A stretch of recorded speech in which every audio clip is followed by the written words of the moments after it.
Muy bien, pues os presento a Leire Navaridas, que ha venido a darnos hoy su testimonio. Leire es de San Sebastián y se licenció en Relaciones Públicas y Publicidad, y ella tuvo una experiencia a los 26 años de un aborto provocado que con el tiempo se dio cuenta del impacto emocional y psicológico que le había causado. A partir de ahí hubo un cambio, ¿no? Una inflexión, y ella pues apostó por dar su testimonio públicamente. Empezó en el 2018 para ayudar a todas esas personas que habían pasado por la misma situación, por el síndrome posaborto, tanto mujeres como hombres, y en el 2023, creo, fundaste una asociación que es Amasube, que lo que hace es acompañar a todas esas personas que cargan con esa herida del trauma posaborto y dar visibilidad al tema del aborto, ¿no? Y las causas negativas que tiene sobre la persona humana. Ella ha venido de Madrid. Ayer me parece que tuvo una agenda apretada, estuvo con gente joven, madres que llevan adelante su embarazo, pero o bien han tenido un aborto anteriormente o en el futuro pues piensan como una alternativa, porque son personas en situación de vulnerabilidad. Lo hizo en el contexto de la Asociación Provida, y luego por la tarde estuvo también con sanitarios y gente implicada en el tema Provida. Hizo también una presentación o una pequeña entrevista en la COPE, o sea que ha sido un viaje muy aprovechado, que es el inicio, ¿no? Creo que en otoño o quizá en febrero volverá, y esperemos que pueda pues intervenir con más gente, ¿no? Un público diferente. Ella, la verdad es que hoy esperaba gente joven. Tenemos gente joven de espíritu. Entonces, en este rato ha estado un poco dándole la vuelta a lo que iba a transmitir. Pero en cualquier caso, seguro que lo que nos va a transmitir va a ser muy edificante, nos va a ayudar mucho personalmente, y lo recogemos como un bagaje también para nosotros ayudar a otras personas, ¿no? Muchas gracias. No quiero que se me olvide deciros que ella en la Fundación hacen cosas muy buenas. Os animamos a que, por favor, hagáis un donativo. Veréis luego, en la última transparencia, los datos para hacer un Bizum o un donativo, no solo en señal de agradecimiento por este testimonio, que es valiente, sino también porque podemos aportar a que tenga muchas más actividades y más impacto lo que hacen en la Fundación. Sin más, Leire, te doy la palabra. Vale, muchas gracias. Bueno, claro que todavía no somos fundación, empezamos desde lo pequeñito, estamos como asociación y bueno, pues efectivamente acompañamos también a mujeres y hombres en situación vulnerable, bien en riesgo de aborto o luego ya con el trauma posaborto. Y sí, en este trayecto de ir al lavabo y volver, sí que es verdad que me he tenido que recomponer porque no sé por qué tenía la idea de que iba a venir un público como muy joven y mi enfoque era preventivo. Claro, ahora cuando veo el foro, digo, me parece un foro maravilloso, pero creo que ya el enfoque no va a ser tanto preventivo, sino más informativo, y que podamos también comprender cómo pueden llegar los jóvenes ahí para poder, pues eso, acompañarles, pero por el buen camino, ¿no? No enfadarnos con ellos porque van por el mal camino, pasar de ellos porque ya los damos por perdidos, o juzgarles desde un punto que no va a ayudar. Claro, yo venía porque esta mañana he visto un post de Lola Índigo, entonces venía yo aquí con temas, pues eso, como muy juveniles, pero bueno, yo creo que muchos de ustedes pues ya conocerán quién es Lola Índigo. Es una cantante pues con mucho impacto mediático. Entonces, claro, cuando una influencer habla, como su nombre dice, ella influencia, ¿vale? Para bien o para mal. Entonces, claro, tiene mucho impacto cuando una chica como Lola Índigo, que tiene millones de fans, en su mayoría, pues chavalas súper jóvenes, también algún chaval, pero pienso que, o sea, me imagino que mayormente serán chicas. Y entonces ella lo que ha comentado en lo que he visto hoy es que ella no quiere ser madre, lo tiene clarísimo, porque ella no quiere asumir esa responsabilidad y, sobre todo, que esto yo creo que es el mensaje que más puede calar, ella quiere ser libre, ¿vale? Entonces, claro, apuesto a que casi todos de los que estáis aquí os echaréis un poco las manos a la cabeza de decir, pero ¿qué concepto de maternidad y de libertad tiene esta joven? Pero en el poquito que he estado yo mirando los comentarios que ha recibido esta publicación, pues muchos sí que realmente avalan esto que dice ella, porque durante un tiempo hay muchas mujeres que han manifestado públicamente que se sienten juzgadas o acosadas cuando ellas libremente eligen no ser madres, ¿no? Esto por un lado. Y luego también está el concepto de libertad, de yo quiero tener mi vida como quiera yo, sin condicionamientos y demás. Y entonces, bueno, pues esto al final hila muy bien con el tema de hoy, porque hay que comprender que hay muchísimas mujeres que sí que vienen como de un legado en el que ha habido mucha opresión sobre la mujer. Y esto hay una parte que es real. Luego veremos cuál tiene que ver con la ideológica. Pero esto es real y aquí pues yo creo que muchas de las mujeres que están aquí pues igual han tenido la experiencia de no poder tener de jóvenes una cuenta bancaria si no era con el permiso o de su padre o de su marido, o no poder hacer muchas cosas sin ese consentimiento o permiso que les tenía que dar el hombre. Y esto pues ha ido calando en esa idea de que la mujer pues estaba en el sistema pues oprimida o en una situación de desigualdad. Yo hace poco estuve en casa de una amiga y su suegra pues fue la primera interventora en España, pero ella antes de eso no podía opositar. Entonces, ahí pues ella contaba su experiencia y también de cómo iba a las reuniones y en algún momento tenía que decir que aquí la que manda soy yo, porque no se dirigían a ella. Cuando ella iba a las reuniones se dirigían a los hombres que la acompañaban, pero es que la jefa era ella, ¿no? Entonces ella venía un poco a romper esos esquemas donde aquí la que manda soy yo, con todo lo que ella tuvo que vivir, pero sí que también recibió mucho apoyo de sus compañeros varones. Y todo esto, claro, lo estamos viviendo pues, en España en los años 60, 70, pero esto tuvo una corriente muy fuerte en Estados Unidos también cuando efectivamente la mujer, como fue esta primera interventora de España, que era como la que más mandaba en su departamento, pero ella también no podía hacer movimientos en su cuenta bancaria sin el permiso de su marido, ¿no? Entonces, bueno, ahí vemos cómo todavía ella andaba a doble caballo entre poder ser una mujer autónoma, profesional, con mucho poderío en lo profesional, pero a la vez pues esa dependencia del consentimiento del hombre. Si nos vamos como a los años 70 en Estados Unidos, donde la mujer pues empezaba a incorporarse al mercado laboral, claro, ella venía de muchas veces de solo tener prácticamente la opción de si ser madre, ser ama de casa, ¿no? Y si era soltera, pues ya otras opciones. Pero no estaba esa posibilidad de tener esa independencia económica. Cuando la mujer la empieza a lograr y dice, pues ahora yo tengo mi dinero, gestiono mi dinero, tengo mi carrera, tengo mi desarrollo profesional, claro, ahí empieza a encontrarse con otras cosas en comparación con el hombre.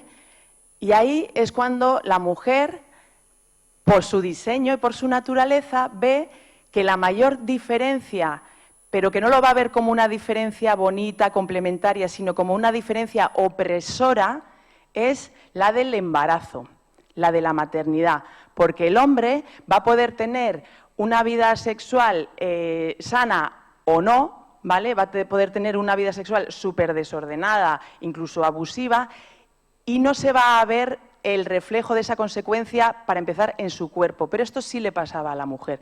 Entonces, claro, el movimiento feminista empieza a ver que para ser igual que el hombre, pues tiene el obstáculo de la maternidad, ese embarazo que nos invade hasta por dentro y no nos lo podemos quitar porque es que viene de dentro. Entonces ahí es cuando ya la maternidad deja de ser la maravilla de traer un hijo fruto del amor entre un hombre y una mujer y la maravilla de poder amar incondicionalmente a ser eso, ¿no? El yugo opresor de la mujer en un sistema patriarcal. Entonces, claro, imaginaros ya la de manía y la de rechazo que se le puede empezar ya a tener a la maternidad, porque es que además es eso, y ahí es cuando el movimiento feminista, pero ojo, esto viene, y aquí me voy a pasar, a ver, con el ratón.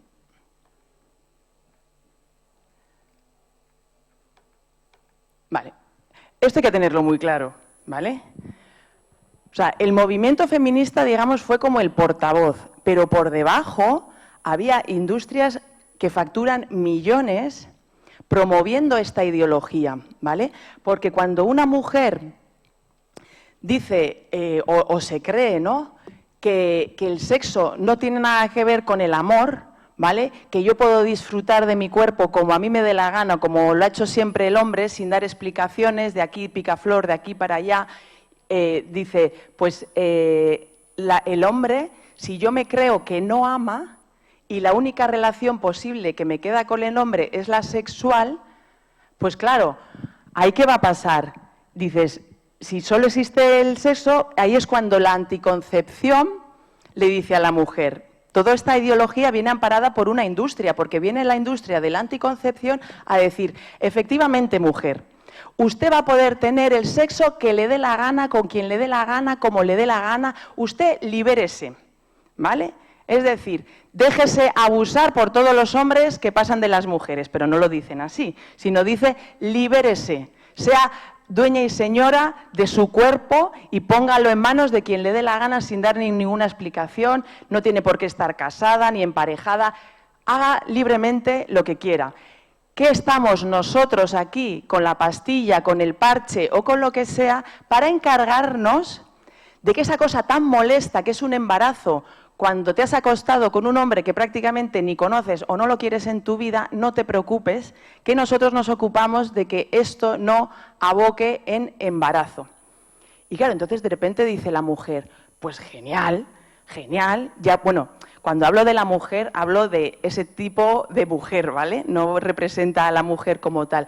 Pero estas mujeres que sí que sentían ya como una ansiedad y un anhelo, ¿no?, de ser independientes, de poder desarrollarse, entran en conflicto.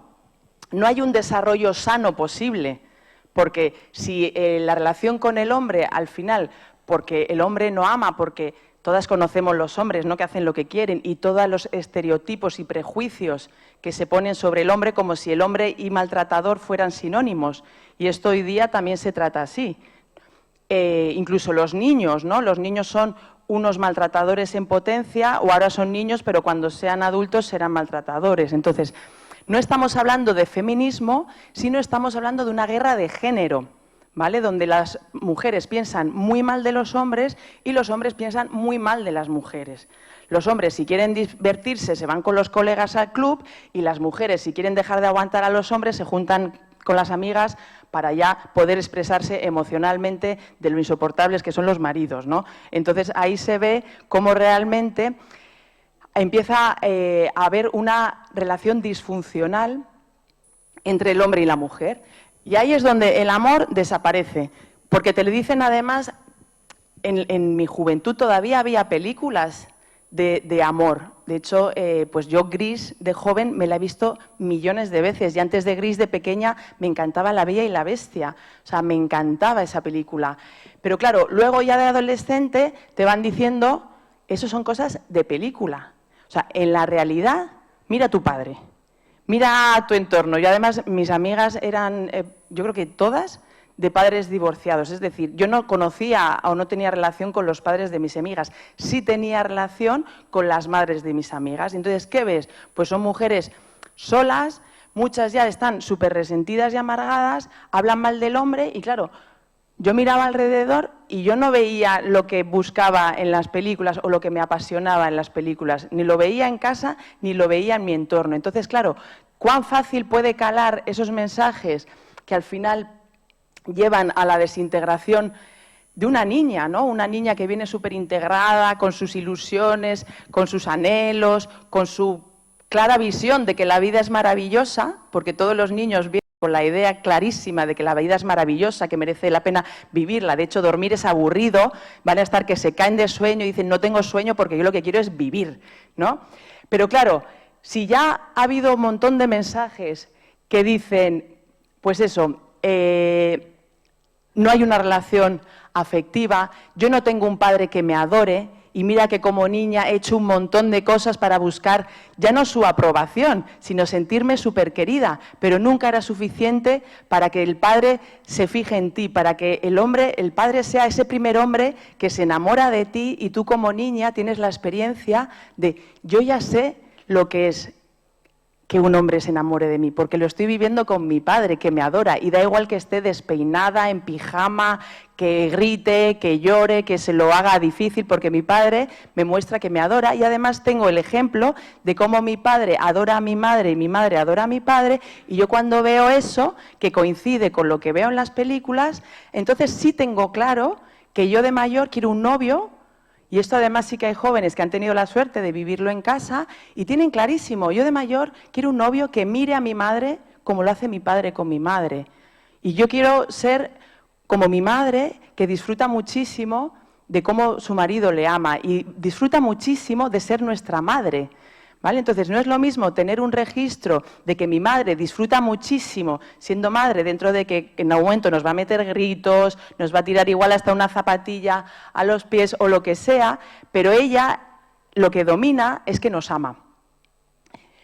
Pero claro, si lo que estamos viviendo es, para empezar, en una sociedad, tener en cuenta que yo soy del 82 en el País Vasco. Entonces, a mí cuando en mi casa me decían que la vida es hostil, pues yo tanto por lo que vivía dentro de casa como lo que vivía fuera, que si no había una bomba eran cócteles molotov, que si no eran cócteles molotov yo iba al cine con mis amigas y teníamos que irnos corriendo porque había encapuchados quemando contenedores, pues claro, mi madre me decía la vida es hostil y digo sí, o sea, no lo dudo, porque es que de mi cole se pegaban tiroteos también para matar a militares. Entonces, para mí esa realidad era más que evidente, ¿no? Claro, luego además en un entorno ateo donde solo existe lo material y cuando solo existe lo material, al final lo único que tiene valor en la vida es el poder, con lo cual hablamos de la religión del dinero. Hablamos de que lo importante en la vida es tener dinero, porque el dinero es aquello que te va a conseguir tu independencia, no depender de nadie, porque la dependencia en un mundo hostil es como un síntoma de vulnerabilidad que no te puedes permitir. Eso es como alguien que va a la guerra. Alguien que va a la guerra puede empatizar. Alguien que va a la guerra puede estar esperando al último de los compañeros. Pues hombre, igual si es muy noble sí, pero lo normal en la guerra es como corre, mata al que pilles por delante y sálvese quien pueda, ¿no? Entonces no se vive en esa conciencia de confianza en que hay una trascendencia y que estamos amparados por algo superior, sino que solo existe lo que ves, pues sálvese quien pueda y tolto el último. Entonces, bueno, pues la maternidad entendida como algo opresor, entonces ya estamos que nos hemos desconectado de lo emocional, lo espiritual no existe, con lo cual en lo material lo que es más valioso es tu cuerpo. Y esto lo vemos hoy día un montón con las jóvenes, cuán hipersexualizadas están, todos los selfies yo, muchas de las mujeres que acompaño, también del mundo latino, pues sus perfiles mayormente son súper sexualizados dentro de que están en situaciones que todavía me alucina que sigan buscando como atraer a un hombre cuando están viviendo situaciones de muchísimo maltrato, ¿no? Pero ¿es eso o no tener hombre? Entonces, claro, las mujeres, y esto es una cosa que yo creo que al feminismo no le gusta nada, bueno, no es al feminismo, a la guerra de género no le gusta nada, es que las mujeres asumamos cuánto necesitamos al hombre.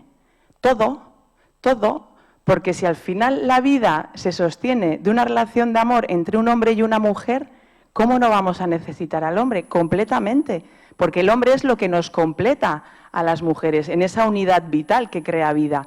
Y de la misma forma los hombres. ¿Los hombres cuánto necesitan a las mujeres? Todo, todo.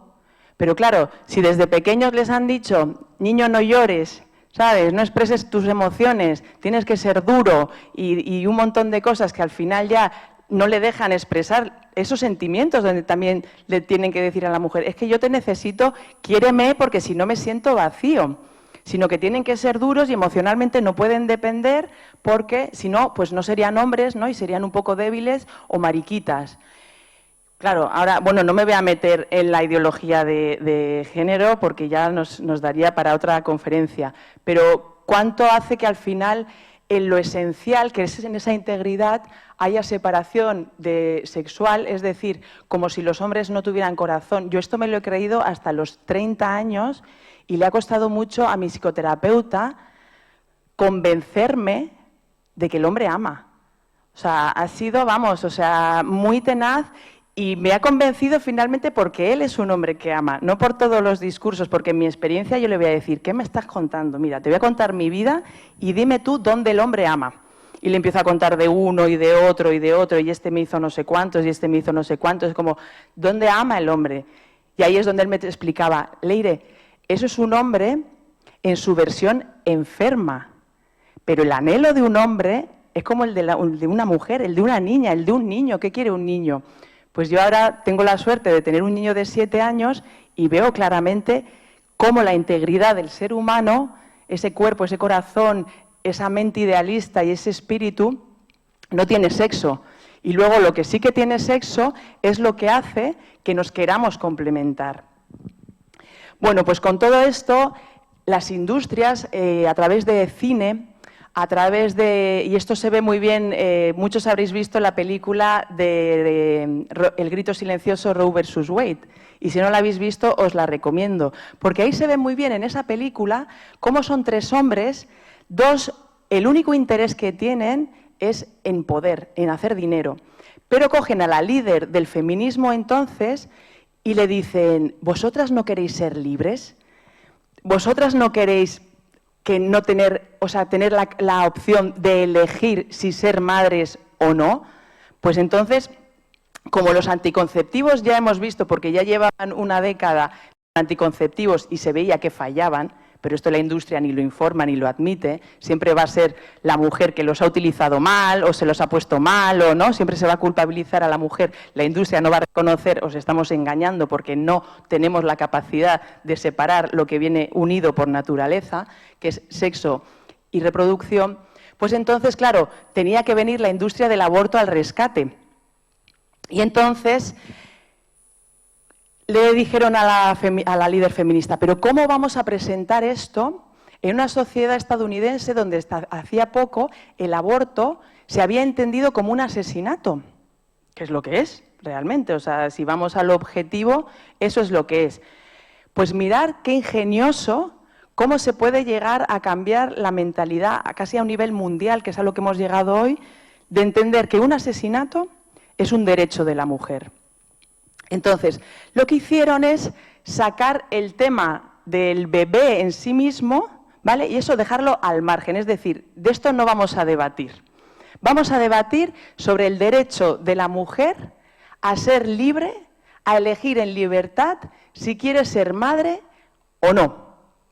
Y fue por ahí por donde lo calaron, como derecho constitucional y a nivel ideológico, porque ellas no decían queremos tener derecho a abortar, ni mucho menos queremos tener la libertad de poder que nos maten a nuestros hijos. Eso no se vende. O sea, entendamos que las personas, los seres humanos somos buenos por naturaleza, tenemos una conciencia, tenemos una sensibilidad. Entonces lo tienen que formular de una forma que cale bien. Pues como la Agenda 2030, uno se mira la Agenda 2030 y qué empresa no iba a estar a favor de los objetivos 2030.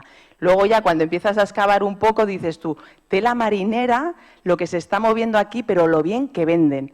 Y además lo van a hacer siempre, la Agenda 2030 tiene muchos colorines, lo van a hacer siempre de una forma muy bonita. Ahora en Barcelona, no sé si la conocéis, han lanzado una página web que se llama Quiero Abortar.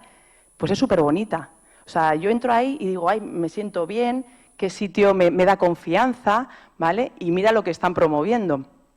Bueno, pues con todo esto eligieron muy bien un eslogan, que era derecho a decidir. Por eso allí se llaman, aquí sí que se llaman proabortistas o antiabortistas, pero en Estados Unidos es pro-choice. Es decir, y además en la película lo dicen, yo no sé si fue así en la realidad, pero en la película lo explican muy bien y dicen, ¿qué persona va a estar en contra de que una mujer tenga derecho a decidir? ¿Quién de esta sala estaría en contra a que una mujer pueda decidir libremente sobre su cuerpo? Pues yo creo que ninguno, todos queremos que una mujer pueda elegir sobre su cuerpo. Han sacado el bebé como de la ecuación, ¿no? Y entonces ahí, y en Estados Unidos la libertad, ¿sabéis? Ahí está la estatua, ¿no?, representando, tiene un valor increíble. Entonces, a través de la libertad de la mujer a elegir, ahí se caló todo eso. Porque luego, además, se empezó a formular muy bien, es que ser madre o tener un embarazo de un niño que no deseas también es violencia. Y lo presentan así, es decir, tienes dentro de tu cuerpo algo, porque normalmente es algo, no es alguien, algo que no quieres. Ostras, pues es muy violento que una mujer tenga que asumir algo en su vida que no quiere. Pero claro, es que ya han sacado toda la relación de amor, ya han sacado todo lo que viene ese hijo a amar a su mujer, a su madre, y todo lo que esa madre ya ama a su hijo, porque el cuerpo ya está acogiendo y protegiendo a ese hijo de ser precisamente entendido por su sistema inmune como algo ajeno a ella que lo va a repeler. Porque el cuerpo humano es maravilloso y sí tiene sistemas de sacar de su cuerpo todo lo que es ajeno o lo que es una amenaza. Pues como una astilla o como algún cuerpo extraño, ¿no?, que pudiéramos tener. Pero el mecanismo de la mujer a nivel biológico está preparado para decir, no, es un cuerpo extraño, es verdad, pero lo queremos y lo vamos a proteger, acoger y alimentar. Por eso en la defensa de la vida no hay que salvar al bebé, porque el bebé está súper protegido por el cuerpo de la madre, a la que hay que salvar de toda esa ideología, de todo ese engaño, de toda esa manipulación, es a la mujer. Insisto, hay muchísima inversión en películas, en redes sociales, en mensajes, en gente que como médicos presentan que el aborto es una intervención segura, ¿no? Si se hace en una clínica, es segura, te la va a hacer un médico en un entorno higiénico y sabiendo lo que hace. Bueno, pues con respecto a eso es muy importante tener en cuenta... Ay, perdón, que me paso por otro lado. Esto. Porque lo han vendido muy bien desde el lenguaje también. Hablan de interrupción voluntaria del embarazo. Y entonces te están diciendo que es algo que se interrumpe, es decir, no es algo como definitivo, y luego es voluntario. Acordémonos de que es la decisión de la madre. Y esto en parte es así, porque yo soy un testimonio de eso. Yo cuando me quedé embarazada con 26 años, y eso que estaba recién casada, pero yo hasta entonces... Toda esa vulnerabilidad que tenía, yo me la había tapado y ocultado con un disfraz, con una coraza que tenía ese disfraz de feminista. Entonces yo iba de feminista, iba de empoderada por la vida. A mí me había quedado muy claro que la relación con el hombre era un juego de abuso.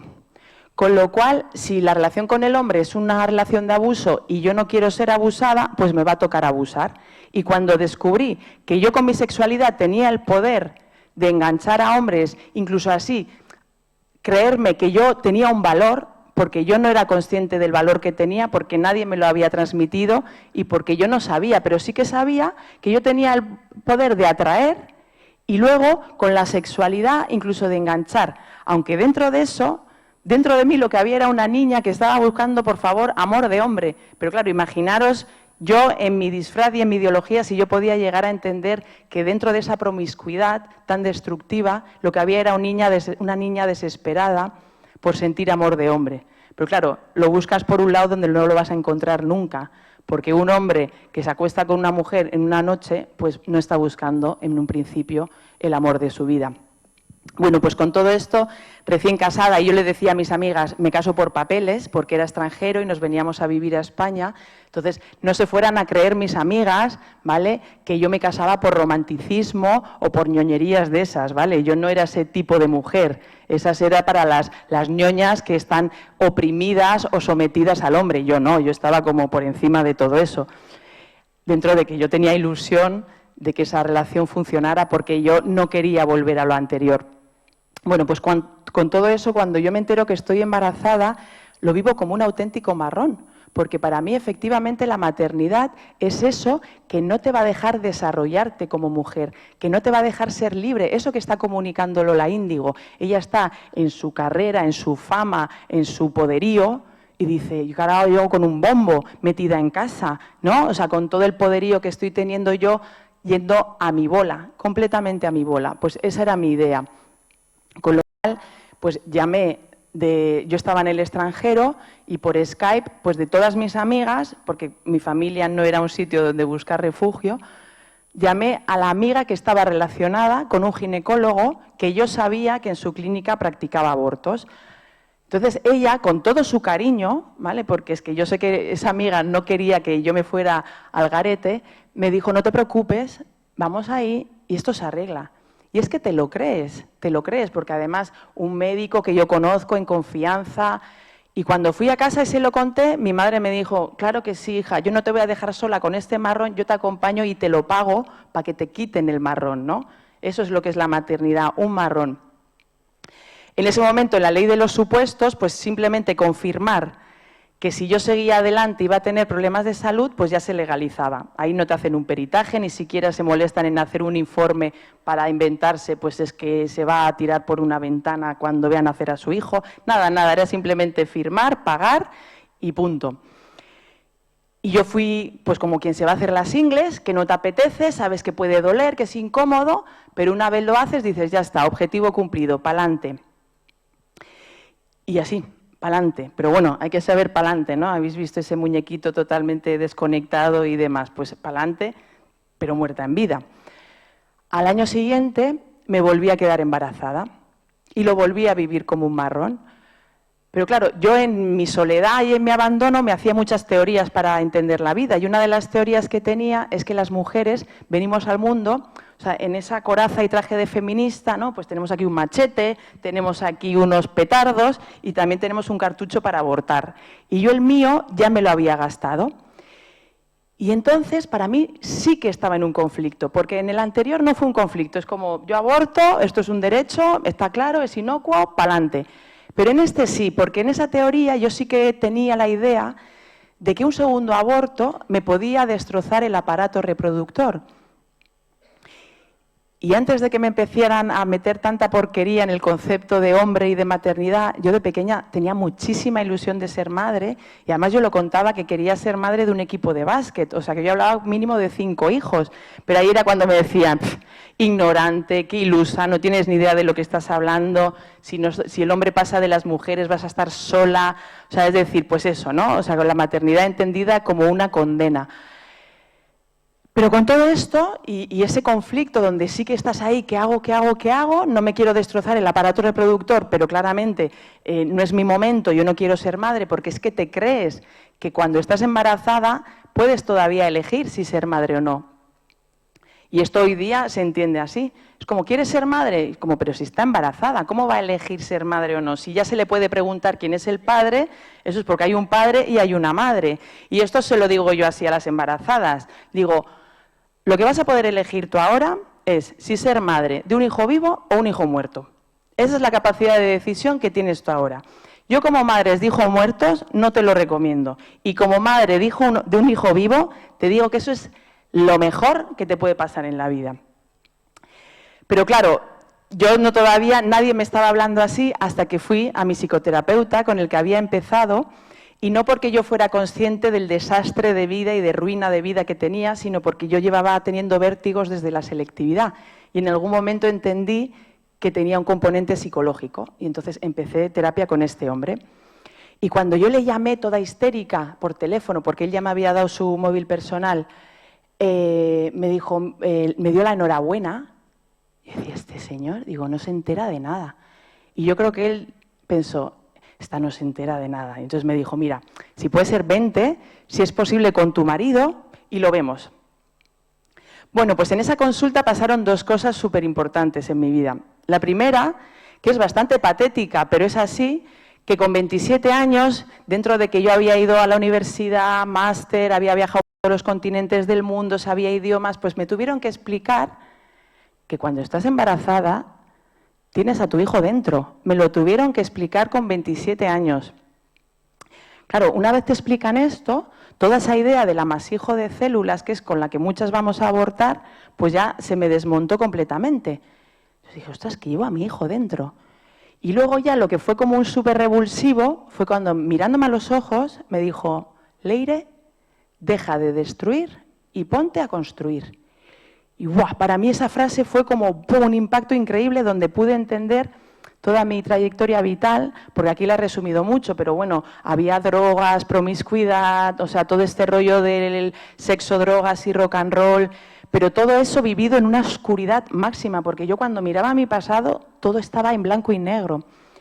Y de repente cuando empecé a proyectarme en el futuro, todo era de colores, así además unos colores preciosos, rosita, azulito, todos estos tonos pasteles con un montón de luz. Y a mí me entró un subidón, pero un subidón que yo salí de esa consulta que podía haber grabado un anuncio de compresas porque yo estaba así como levitando, diciendo qué maravilla, estaba feliz. Es verdad que a mi marido lo seguía llevando como un apéndice, ¿vale? El que era como que su opinión y su experiencia me importaban poco o nada. De la misma forma que cuando en el primer embarazo, no recuerdo la conversación con él, pero entiendo que su postura era esta de yo respeto tu decisión. Que esto puede sonar hasta feminista, ¿no? Pero vaya huevos que te hace un hijo y luego te dice este marrón es tuyo. Pues en esto yo estaba de subidón, no sé si él lo compartía, pero yo iba a la ecografía, la primera, me emocioné muchísimo del impacto de escuchar su corazón, porque claro, es un corazón que escuchas, que late y que sabes que no es tuyo y está dentro de ti. Bueno, yo estaba flipada. Pero la siguiente sesión con el ginecólogo, pues ya la noticia de que el corazón ya no latía y de que mi hijo no vivía, pues fue un varapalo. Ahora, yo no lloré. Cuando estás como construida en una coraza donde llorar es de débiles y en la guerra pues no se puede ser débil ni llorar, pues entonces fue lo que me construí todavía un muro más grande, me dije, fue bonito mientras duró y pa'lante. Bueno, pa'lante con un legrado mediante, del que yo volví del hospital a la cena de Nochebuena y ahí yo llegué como si hubiera venido, pues eso, de hacerme las ingles, nadie me comentó nada y ahí sí que se había compartido la noticia de que estaba un bebé en camino, ¿no? Pues una pierde un hijo y ahí se sigue hablando del tiempo durante la cena de Nochebuena. Claro, ante esa soledad, ante esa falta de que alguien te diga cuánto lamento tu situación, pues claro, te endureces todavía más si cabe y pa'lante. Bueno, pues fueron muchos años de terapia. Bueno, finalmente mi matrimonio se disolvió porque yo cuando con este hombre empezaba a ver, no me lo creía, pero solo la idea de que existiera el amor del hombre, solo con la idea de que efectivamente la naturaleza del hombre fuera hacer feliz a la mujer y la del hombre amarlo, y que esa fantasía que yo veía en La Bella y la Bestia o en Gris pudiera hacerse realidad, yo quiero eso, yo quiero eso. Pero mi marido pues me lo hizo fácil y me dijo, mira, esto es lo que hay, lo tomas o lo dejas. Entonces yo lo dejé y fui a buscar a mi príncipe azul. Me fue fatal. Me fue fatal porque, claro, ir a buscar a tu príncipe azul sin haber sanado, sin haber hecho un duelo por tu divorcio y sin realmente creer en el amor del hombre, pues lo que te vas encontrando por el camino, pues es fatal. Y más todavía cuando en ese tiempo llegó un punto donde yo sí tuve que enfrentar en terapia la realidad de que era mamá de 2 hijos muertos. Y claro, ante esta pum, y fijaros que yo en el segundo sí que estaba feliz, pero fue como tapar completamente la realidad de que en mí había habido un hijo. Pero es que no solo había habido uno, había habido 2. Entonces, cuando yo tuve que afrontar la idea de ser madre de 2 hijos muertos, la culpa invadió fue brutal. Y entonces ahí yo volví a lo que ya en mi infancia se me había metido muy fuerte, de que yo era mala, ¿vale? Porque a mí, pues yo estaba siempre, era súper conflictiva, siempre en el despacho del director, no sé qué. Y claro, y esto cuando lo trabajaba con Adolfo, mi psicoterapeuta, me decía, pero Leire, que tú no eres mala. Yo decía, es que no me conoces, ¿sabes? Esto fue en las primeras sesiones, me decía, es que tú dices eso porque no me conoces. Digo, pero yo soy muy mala. Y él me decía, pero a ver, ¿tú le deseas el mal a alguien? Yo casi digo, no. Entonces me dice, ¿y tú cuándo te revuelves? ¿Cuándo piensas que eres mala? Entonces, claro, cuando le contaba mi infancia me decía, pero tú lo que hacías era rebelarte a las injusticias, ¿no? Por eso montaba esos pollos, los montaba en casa y los montaba en el instituto o en el colegio. Y entonces, claro, me dice, tú no eres mala, eres rebelde. Entonces, claro, fijaros cómo da la vuelta una identidad donde de repente pasas de ser algo malo, ¿no? Que mi madre me decía, es que te tengo que defender de tu hermana mayor, o sea, mira lo mala que eres, ¿no? Que eres un peligro para tu hermana mayor. Pues claro, nos cascábamos y bien. Bueno, pues con todo eso, yo volví a decirme, ¿qué clase de madre soy que voy a que maten a mi hija? Porque yo sabía que era una niña. Entonces, claro, es como, solo una mujer cruel, desalmada, sin corazón, es capaz de hacer algo así. Con lo cual ya, o sea, la nube negra en la que estaba metida, el pozo en el que me metí, pues fue brutal. Y en todo eso, en esa supuesta búsqueda, que ya no buscaba el mi príncipe azul, sino ya lo que buscaba era que el hombre acabara con el poco impulso que me quedaba de unión con el hombre, que acabara conmigo. Con lo cual ya ahí ya me entregué en manos de los más misóginos que me podía encontrar, los que más objeto me podían hacer sentir, ahí que me entregué. Y efectivamente acabaron completamente con mi ilusión de amor con el hombre y yo me volví una workaholic. Entonces yo me levantaba llegaba a trabajar a las 9 hasta las 11, haciendo horas extras, dormir, trabajar, dormir, trabajar, dormir. Esa era mi vida, pensando que es que ni creía en que me merecía algo bueno, ni sentía que podía tenerlo. Hasta que al final, en un retiro, pues me rompí completamente y ahí pude sacar todo el dolor que salía además así por un tubo negro en mi vientre hacia el cielo, y ahí me rompí a llorar, todo lo que no había llorado pues en mi vida prácticamente. Y cuando, después de no sé cuánto tiempo, porque pierdes la noción completamente, lo que pasó es que sentí muchísimo amor por mis hijos. Entonces, claro, yo sintiendo tanto amor, pues ya era como, pues amo, y si amo, pues no soy tan mala. O sea, es como, me rompió completamente mi conexión con mi identidad, con la realidad, y a todo esto también, gracias a mi psicoterapeuta, pues también descubrí la dimensión espiritual, con lo cual ya sí que estaba yo preparada para afrontar y sanar todo eso. Entonces, bueno, pues después de ahí ya, con la idea de que era una buena mujer que ama a sus hijos, pues empecé a amarlos. Y eso pasó, pues, darles forma en barro, ponerles un nombre, enterrarlos, los tengo enterrados en un sitio de la sierra, y entender esto que se me había dicho muchas veces en terapia, pero que yo rechazaba completamente, y es que yo había sido víctima de un sistema social, político, sanitario, que legitima la violencia. Porque no olvidemos que a nosotras los hijos nos los matan médicos.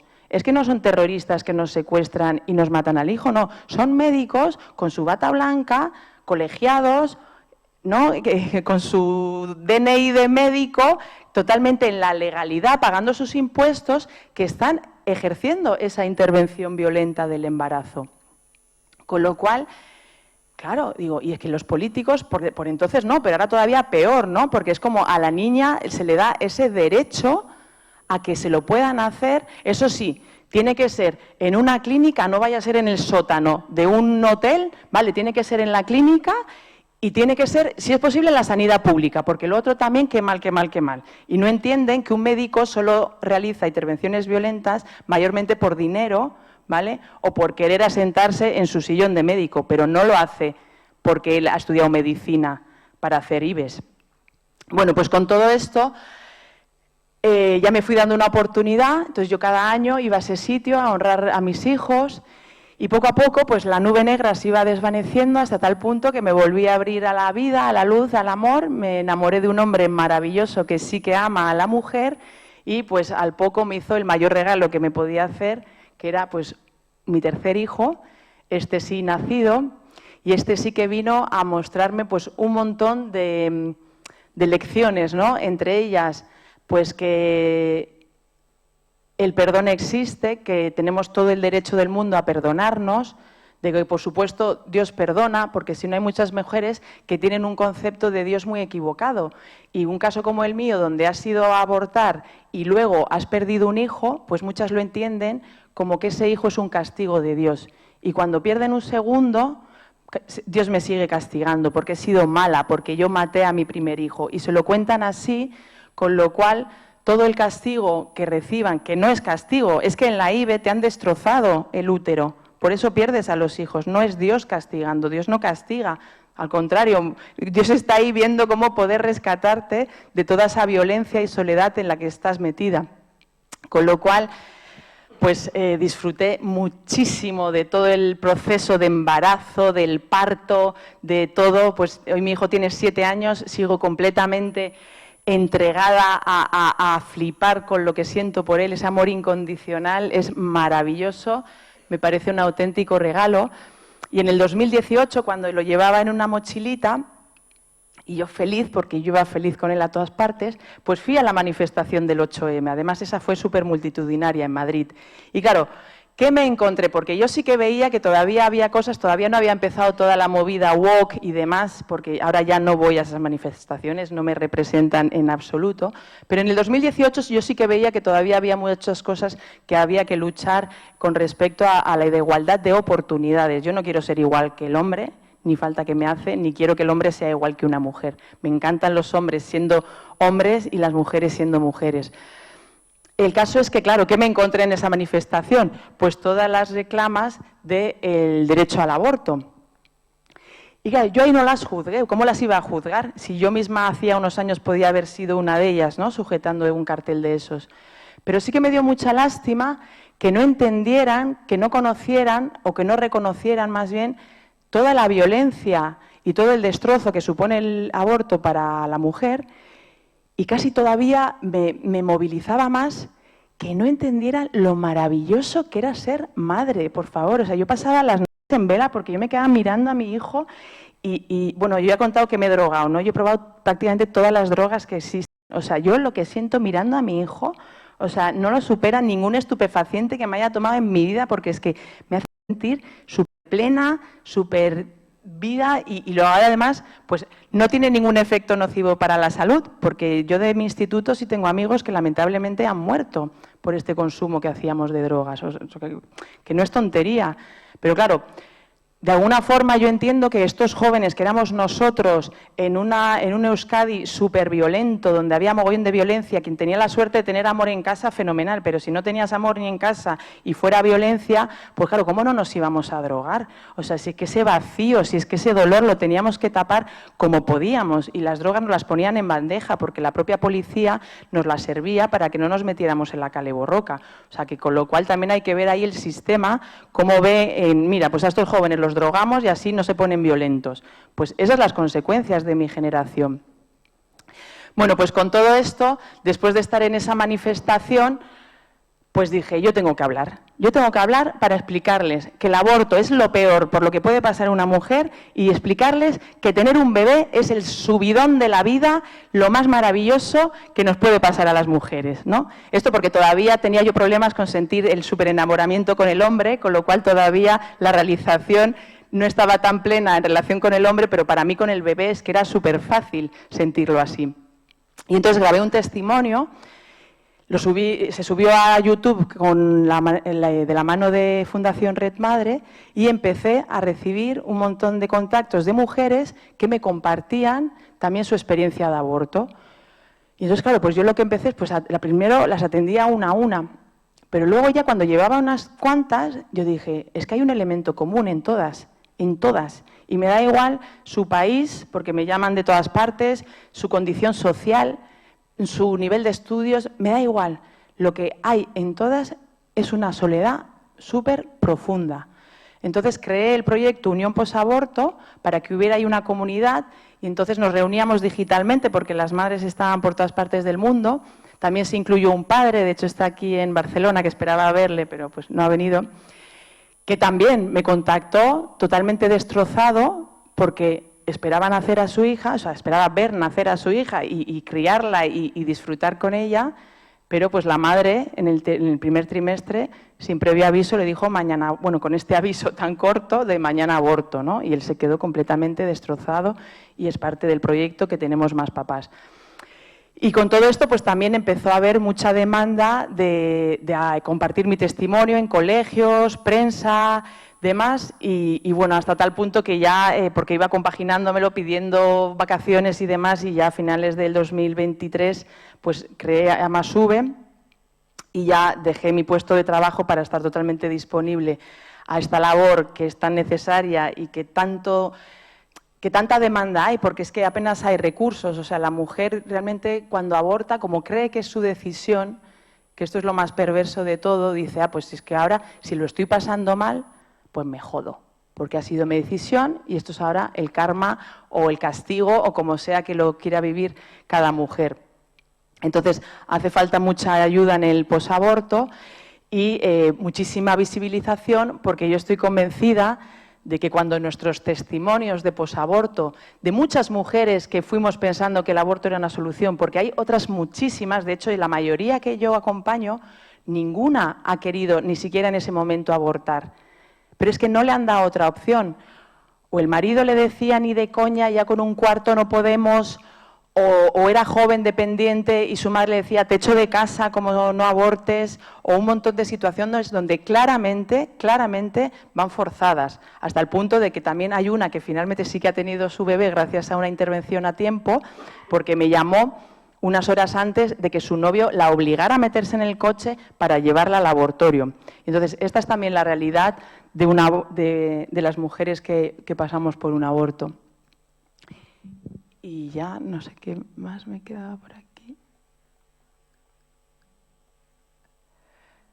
Vale, bueno, pues este es el camino de reconstrucción, ¿no? Hay que cambiar esa soledad por unión, ese miedo por confianza, ese sometimiento por defensa y esa violencia por amor. Y ahí todo se sana, porque también escucho mucho de el aborto es una herida que vas a llevar toda tu vida. Digo, es que no hay que quedarse en el aborto, es que no es un aborto, es un hijo.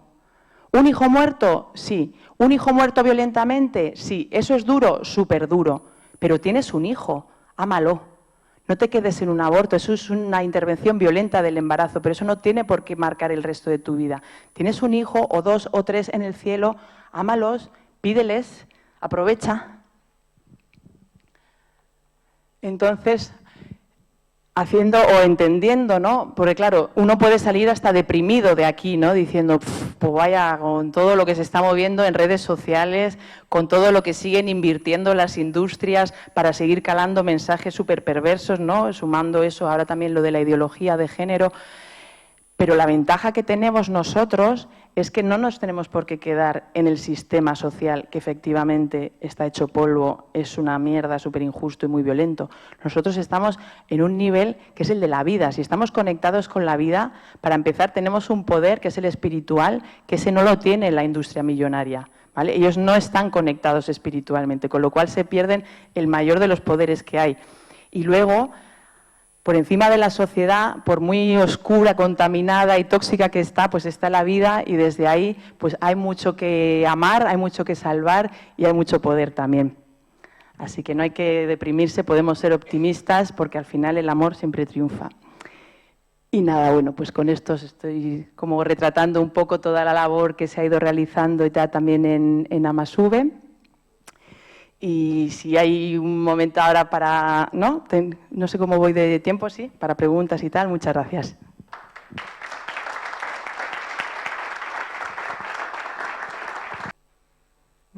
¿Sí? Si no me animaba yo.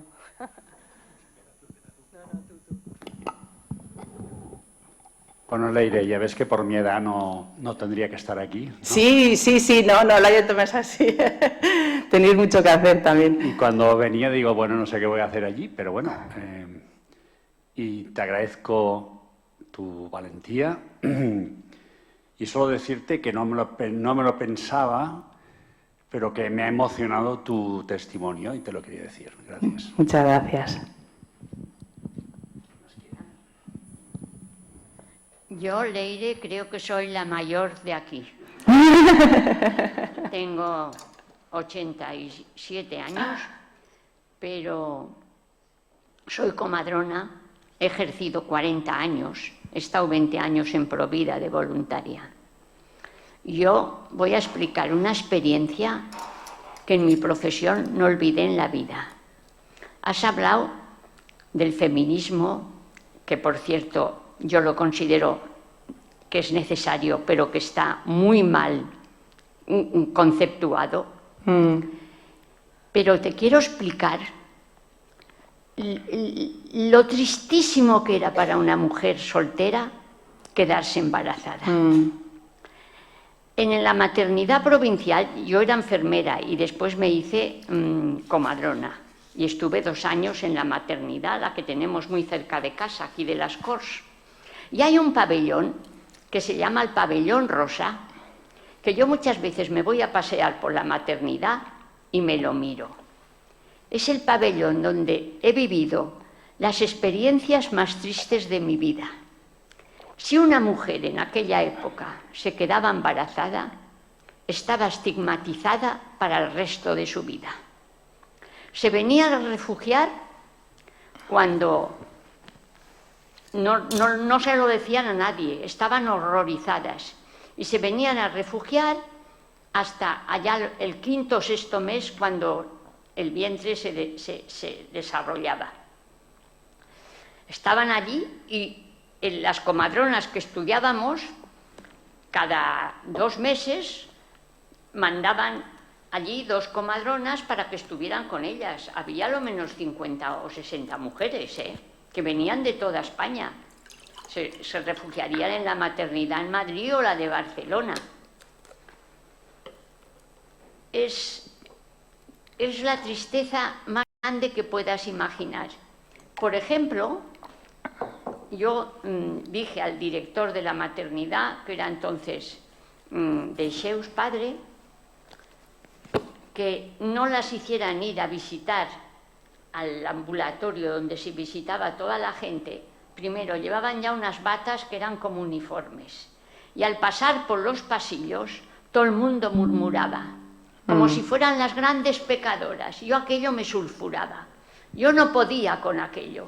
Yo no podía con tanta injusticia. Las queríamos ya. Era buenísimo. Llegamos, pero si a una hora, muchas veces, lo menos 4 y 5, me vienen a decir que ya son abuelas y que sus hijas han salido adelante, o su hijo, y están llenas de alegría. Eran heroicas, Leire, eran heroicas en aquel tiempo. Sí. Pero otras muchas que estoy acompañando hoy sí que se iban a Londres. Claro. Precisamente para evitar Pero mucho de lo que podían, los escarnios no que estás podían. contando. Estas eran heroicas.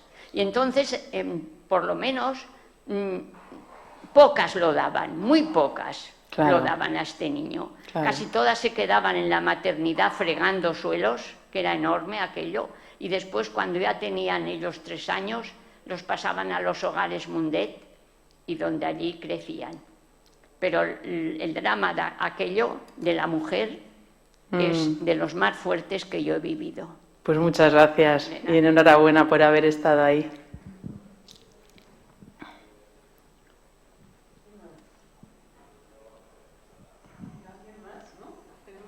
Un poco de tiempo, ¿no, Musén? Arriba.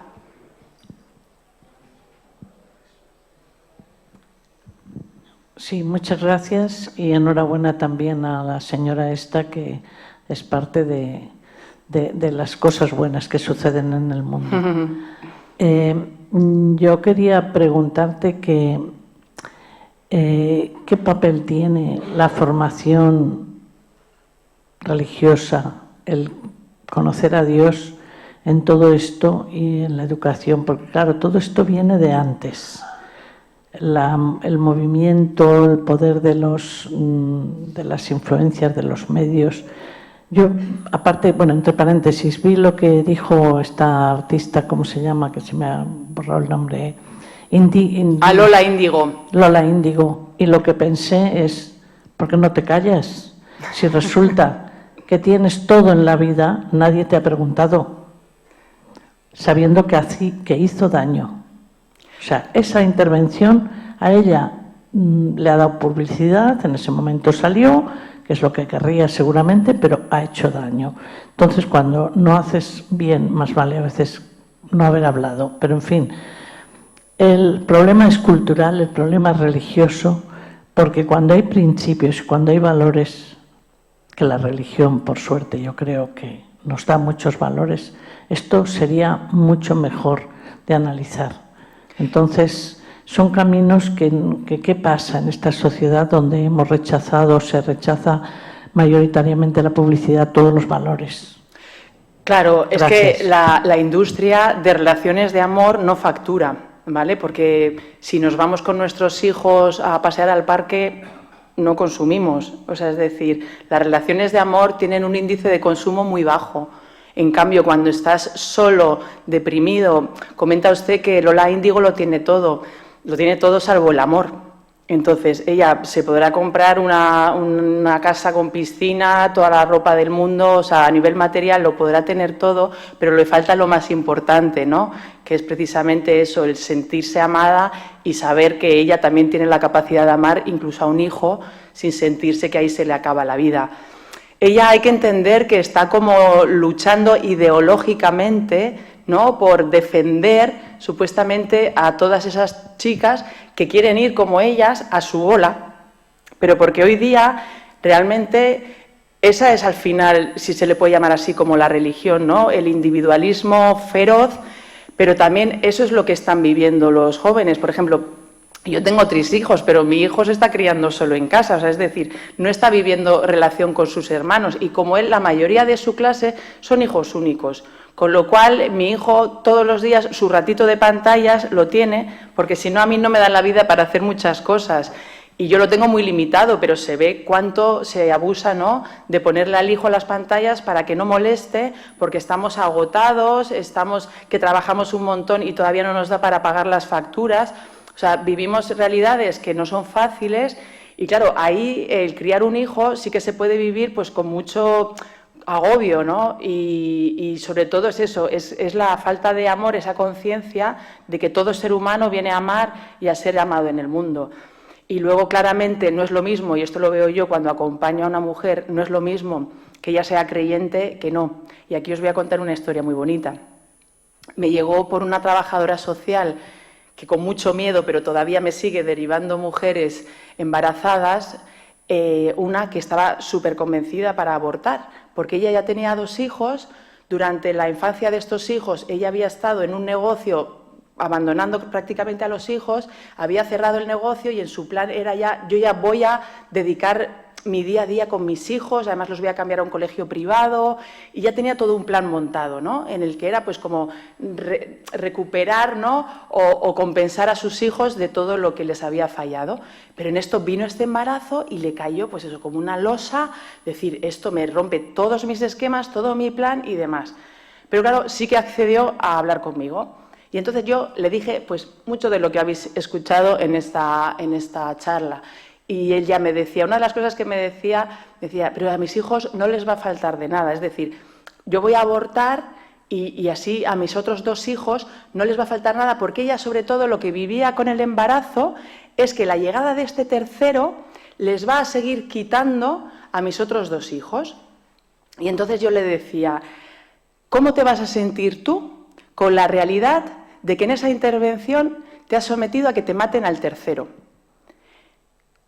Y me decía, no les va a faltar nada de nada. Y digo, claro que les va a faltar una madre que cuando se mire al espejo pueda pensar que no es lo puto peor por haber hecho eso, sino que es una mujer que está luchando por la vida y que en los momentos más críticos lucha por salvar a todos sus hijos. Bueno, como estas le dije muchísimas cosas, yo soy siempre muy directa con todo para que ella sea consciente a lo que se le viene.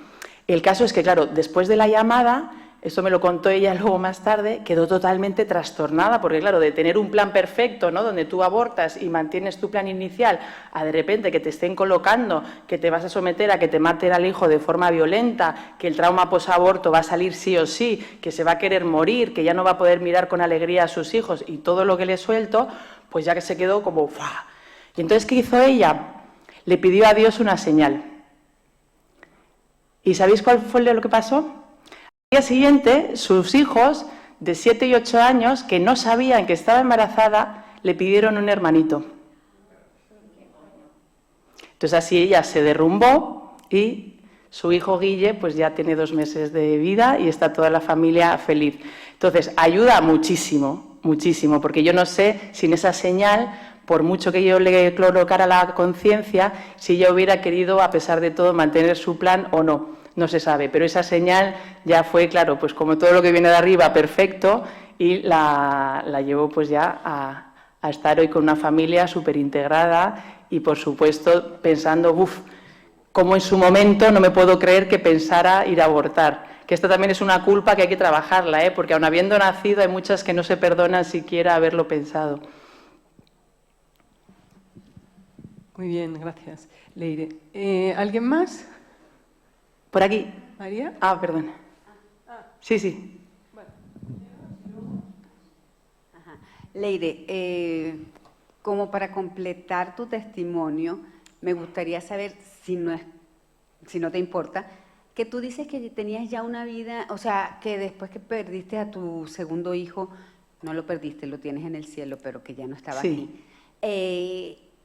Pues, o sea, la vida se te transformó y dijiste que era lo peor, que entonces te dedicaste a trabajar de sol a sol para para ocupar tu vida en esto, pero dices que en un retiro te diste cuenta de que no era así. ¿Cómo llegaste a ir a un retiro si tenías, en tu cabeza otra cosa? O sea, eso formaba parte como de mi trabajo terapéutico. Yo en todo, incluso cuando me volvía a entregar a relaciones súper destructivas, hay una cosa que no dejé nunca y la mantengo a día de hoy, es mi relación con mi terapeuta. Entonces, digamos que ahí, por mucho que me volviera a perder, pues siempre volvía un poco al camino. Y en base a eso, pues yo estaba muy... O sea, como de alguna forma comprometida, ¿no?, en mi sanación, iba buscando propuestas, recursos, y ese fue uno de ellos.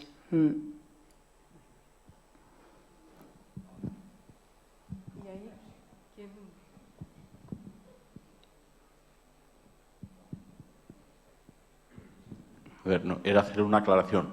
La ausencia de jóvenes no es que no hayan querido venir, es que no han podido venir. No han podido venir porque están de exámenes. Vale. Lo digo porque hemos invitado a mucha gente joven y, bueno, a alguno en concreto que se lo he dicho personalmente y dice, oye, es que estoy con exámenes y me encantaría venir, pero no puedo. Lo digo porque realmente el aforo que somos no nos representamos precisamente a la juventud, pero nosotros, ¿no?, también pero tenemos mucho que hacer, oigan, que aunque aquí nadie se vaya a ver personalmente, ¿no?, ante las puertas de un abortorio, o sea, con un hijo propio, pero sí que puede como abuelo ver en una tesitura así pues a una nieta, a una sobrina, a una vecina, y entonces tener estos recursos pues yo creo que pueden ayudar, y yo ahí os animo a no tener miedo a ser directos. O sea, hay que hablar de intervención violenta, hay que hablar de muerto hijo de una forma violenta, hay que hablar del trauma posaborto que se va a manifestar sí o sí, de alguna forma, en un momento dado en su vida, y va a ser súper destructivo, o sea, sin miedo, porque yo lo veo muchas veces cuando me presentan, también hasta tienen miedo, ¿no?, de decir, bueno, y Leire tuvo una experiencia o pasó por eso, o sea, da como miedo de decir, Leire en su momento ha pasado por un aborto y tiene que ser provocado. Esto también hay que puntualizarlo, porque en español, lamentablemente, no tenemos una distinción entre aborto natural y aborto provocado. A mí me da pena porque en inglés, por ejemplo, sí que lo tienen y es muy diferente pasar por un aborto espontáneo a un aborto provocado, porque aborto espontáneo, pues tú puedes tener una pareja súper unida, una familia feliz de recoger, ¿no?, de recibir ese nuevo miembro, pero no tiene por qué haber soledad, ni maltrato, ni violencia. En el aborto provocado yo sé que siempre hay soledad, una relación disfuncional y mayormente mucho maltrato y mucha violencia. Entonces, bueno, pues me encantaría que juntos pues igual pudiéramos inventar una nueva palabra, como es la IVE, ¿no? Podemos acuñar la IVE para hablar del aborto provocado.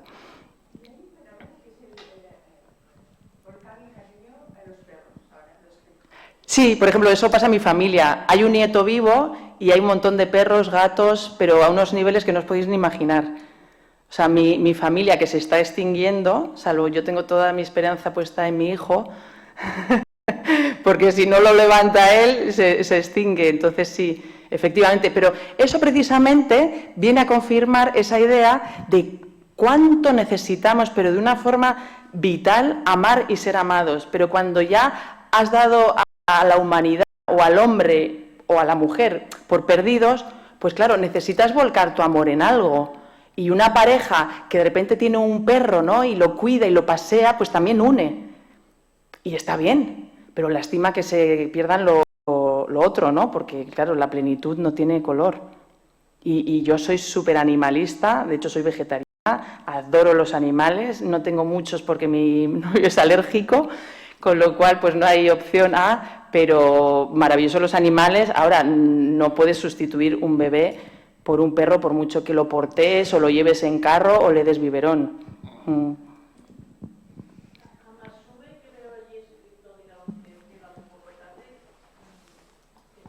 Sí, puedes pasar la siguiente, la última. Amasube, perdón, ¿cuál es la pregunta? ¿Qué significa? Ah, vale, sí. Sería una A más una V, A más V, que la A es acompañamiento, la V visibilización, pero luego, fíjate, es que este nombre me vino dado de arriba, luego me di cuenta que es que no es acompañamiento más visibilización, es amor más vida, eso es A más V. Y os invito a seguirnos en redes, los que tengáis perfil, que igual hay aquí algo que no tiene, ahí con ese enlace pues podéis acceder a la web, y luego no sé si tenía aquí también, ah, vale, y luego como...